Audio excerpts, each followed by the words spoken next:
ఉండడం జీవితంలో ముఖ్యమైన పాఠం. 3. ఆత్మవిశ్వాసం.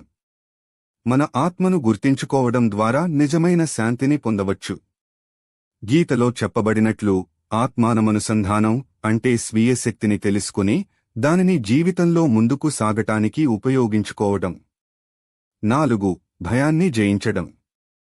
మా శుచః అనే వాక్యం మనకు భయం మరియు నిరాశల నుంచి బయటపడమని చెబుతుంది. భగవంతునిపై విశ్వాసం కలిగి ఉండటం ద్వారా భయాలు మనపై ప్రభావం చూపించలేవు. 5. అహంకారాన్ని విడిచిపెట్టడం.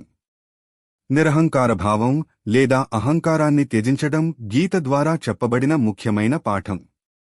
ఇది వ్యక్తిగత అభివృద్ధి కోసం ఎంతో అవసరం. 6. ధ్యానం మరియు శ్రద్ధ. గీతలో ధ్యానం యొక్క ప్రాముఖ్యతను హైలైట్ చేశారు. ఏ పని చేయాలన్నా దానిపై శ్రద్ధ పెట్టి మనస్సును ఒకే చోట కేంద్రీకరించి ముందుకు సాగాలి. 7. సానుకూల దృష్టికోణం. ఎంత క్లిష్ట పరిస్థితులైనా గీత మనకు ఆశావాదాన్ని నేర్పుతుంది. ప్రతి ఒక్క సమస్యను ఒక అవకాశంగా చూడాలి. యదా యదా హి ధర్మస్య గ్లానిః అనే శ్లోకం కష్టం వచ్చినప్పుడు భగవంతుని మీద నమ్మకం కలిగి ఉండమని సూచిస్తుంది. 8. సర్వమానవ సేవ.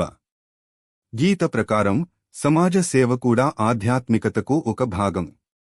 పరోపకారం లేదా ఇతరులకు సహాయం చేయడం మనకు ఆత్మసంతృప్తిని ఇస్తుంది. 9. శాంతి మరియు ప్రశాంతత. శాంతి పరమం ధర్మం అనేది గీత బోధనలలో ముఖ్యమైనది. నిజమైన శాంతి మన అంతరంగంలో ఉంటుంది. మనస్సుకు ప్రశాంతతను కలిగించేందుకు ధ్యానం మరియు క్రమశిక్షణ అవసరం. 10. జీవిత లక్ష్యం. గీత మనకు ఒక స్పష్టమైన